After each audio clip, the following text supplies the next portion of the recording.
Well, can you get off me? Let's compromise. I'm not going to pull away. Can you get off me? Can you get off me, please? Or I'm not going to come. Stop struggling. Stop struggling. This man's under arrest. You have an arrest. Vacancy Act 1824. Welcome to Rate the Audits, where we put misconduct on display, explore police and legal content, protect rights and demand accountability. This episode is brought to us by Coley Burks. Be sure to check the link below and subscribe to his channel and give him the credit he deserves.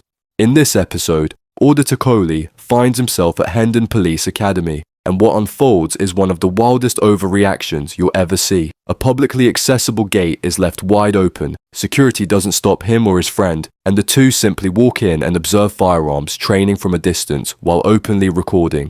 But the moment the officers spot a camera, they completely lose composure. An inspector storms in, panics, and slaps on a false, outdated arrest power, uses force without justification, and even smashes Coley's camera. This meltdown ended up becoming one of the easiest civil claims Coley could have possibly handed over. We're here to document the training exercise. The one that's going on now. Training exercise here? Yeah, that's right. Okay. You're not meant to be filming this kind of training. Who are you with? Who are you? Oh, we were told that we could come here and film. Who are you guys? We're just members of the public, sent on behalf of PINAC. Okay. Yeah. And we were told that we can come here and film this training exercise. Technically, this is firearms training. Because it's firearms training, you're not allowed to film unless you get permission from our chief firearms instructor. So where is he? Previous permission. He doesn't work here. He works at Milton. So if you haven't come with any kind of prior arrangement, we can't let you film it, unfortunately. All right. Are you guys escorting these two? No, we were just going to see if they got IDs. Yeah. No, we're from PINAC. Yeah, have you got any idea on you? No, we don't carry ID. No. Well, you would have a visitor's How pass. did you get in through the front door? We just walked in. No, the security guys.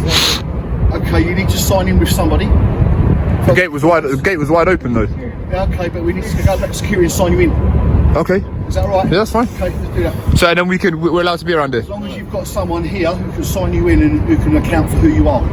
The moment the officers sprint over demanding, "How did you get in here?" they accidentally reveal the real problem, their own security failure. Coley doesn't dodge, doesn't hesitate. He tells them straight, "We just walked in. The gate was wide open." And that's the killer point. If a police academy running firearms drills can't even keep one of its public access gates closed or properly supervised, then the issue isn't a member of the public walking through. It's the fact the academy left itself exposed. If anything, Coley just stress tested their perimeter better than their own staff. This wasn't a crime. It wasn't suspicious behavior. It was a policing failure, and the officers knew it the second the words left his mouth.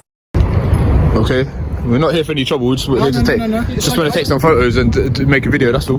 That's all right. But if you can sign in at the front, yeah. Can you sign us in?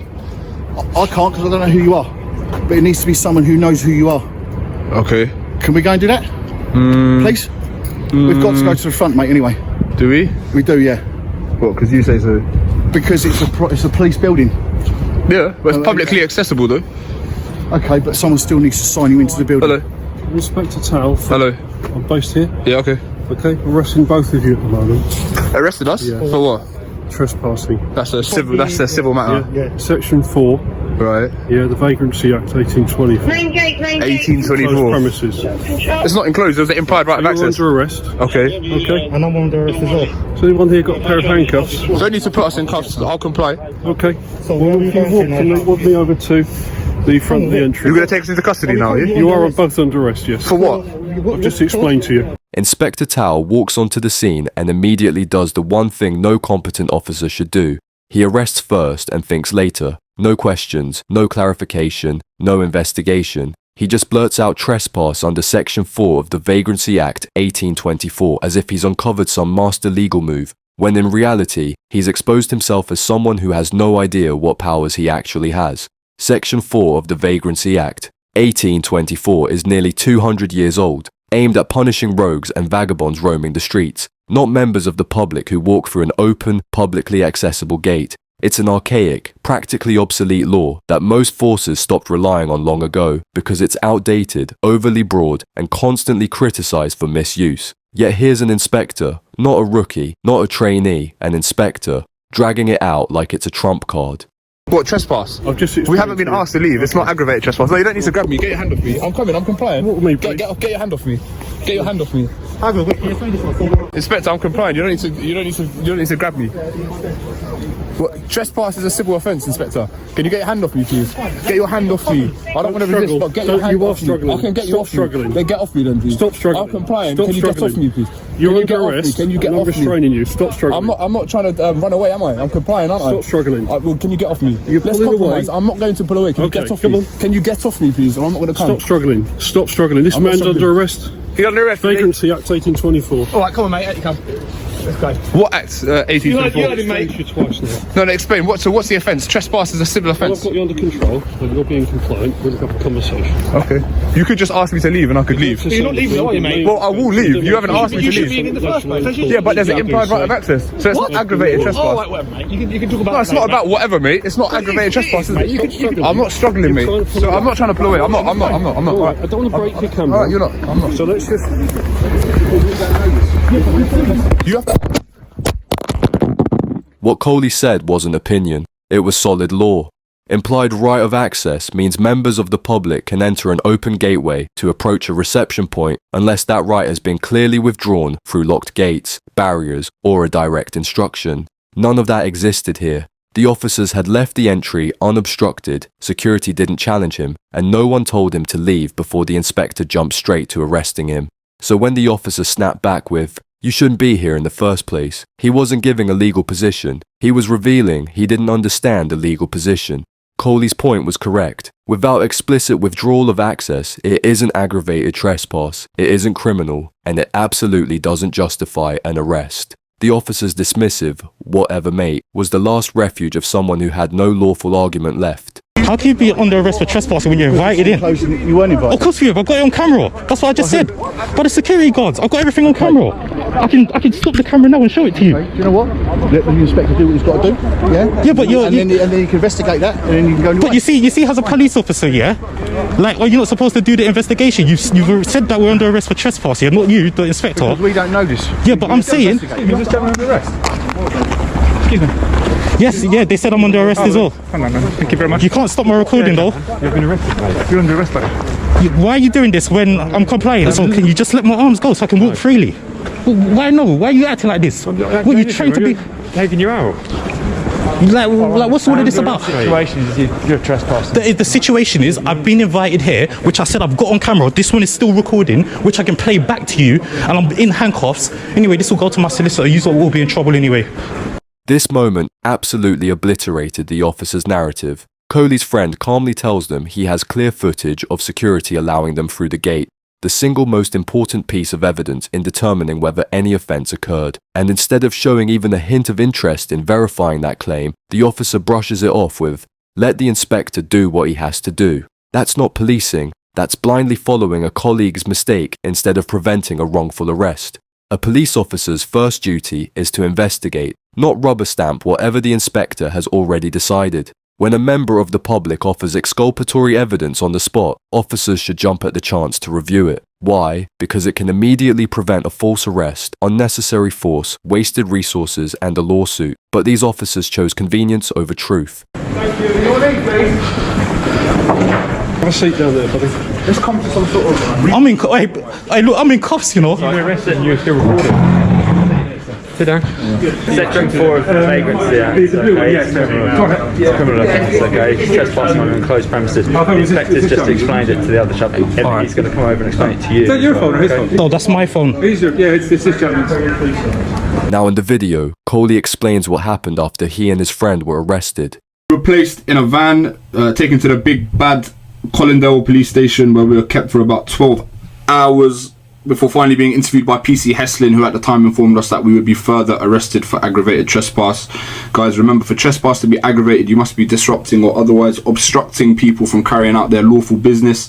Aggravated trespass legislation is often used to deter travellers from setting up shop on private property, which affects people from going about their business. So in that capacity, aggravated trespass is not a piece of legislation that would be used to arrest photographers. It's got a pretty obvious kind of use. Being hauled off to Collindale and held for 12 hours over an open gate is already outrageous, but it gets even more absurd when PC Hesling sits him down and tells him he's being further arrested for aggravated trespass, despite the fact that Coley walked through a publicly accessible entrance, was never stopped by security, and wasn't obstructing anyone or anything. But on the plus side, every extra hour they kept him only strengthened his case. Because now, as Coley explains, this turned into the easiest civil claim he has ever filed.